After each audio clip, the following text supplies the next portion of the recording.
What's Susan Nakhumicha's game plan? In the recent days, Nakhumicha has been very active in politics across Mulembe counties in western Kenya. Recently, she was in Trans Nzoia, where we also what happened between Natembeya and Wetangula. And today, she was in Kakamega County, urging the Mulembe nation to join the government, failure to which they will not get developments. Before we dig deep into that, let's listen to Oparanya, who responded directly to the remarks made by Nakhumicha today in Kakamega. Hii mambo yote mzuri tunataka ifanyike, lazima tufanye kazi na serikali.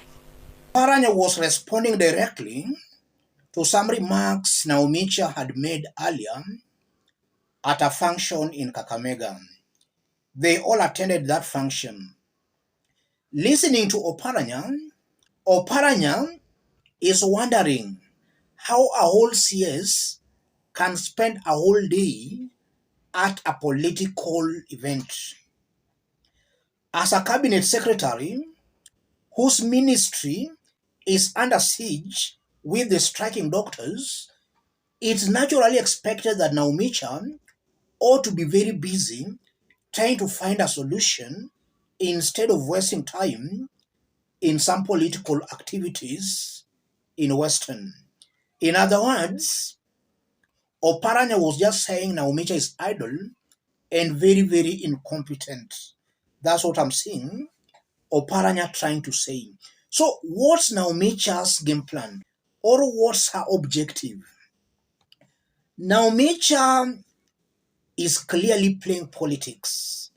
And I'm seeing a Nakhumicha who has the full blessings of Ruto. Ruto is using Nakhumicha to make some political inroads in the Mulembe nation. And looking at Wetangula and Mudavadi, Ruto has identified Nakhumicha as the person who can do his bidding in Western Kenya as of now. Ruto is not very serious on Mudavadi and on Wetangula as of now, though things can change. So Nakhumicha is just trying to play Ruto's bidding, campaigning for Ruto come 2027. And that was expected because if you look at William Ruto's track record, when he was the deputy president, he was constantly campaigning. And now even as the president, he's constantly campaigning and identifying people who can do his bidding on the ground. So Nakhumicha pretends to be touring Western counties, urging the Mulembe nation that they must join the government for development, or pretending that she's taking development to the Mulembe nation, but in actual sense, she's just taking politics to the Mulembe counties. Will she succeed? The people are a very disappointed lot with William Ruto's government. And also, if you look at the Mulembe leadership, most of the elected leaders seems to be warming towards William Ruto's government, or at least they're trying to catch the attention of William Samoei Ruto. So if you also see Nakhumicha working with those leaders, I'm seeing a very high possibility where the people are being left on their own. There is nobody to fight or to defend their interests. The elected leaders are joining hands with William Ruto's appointees to shortchange the people. As the elected leaders who are in the opposition, their main aim, mission, and role should be to check or to oversight the national government, not joining hands with the national government. Then they start pretending that they're joining hands with the government for development. And this is why I'm very much disappointed with Kakamega Governor Fernandez Baraza. And just as I did explain in our earlier video, Baraza was elected as an opposition governor. In fact, he was the only governor elected when it was very clear Ruto had been declared the president. So Kakamega did vote for Baraza, knowing fully well he was going to be an opposition governor. If you now see Baraza turning around telling the people that they must be in government, I'm seeing a Baraza who is betraying his Kakamega residents, courtesy to pressure by William Ruto and his appointees, such as Susan Nakhumicha.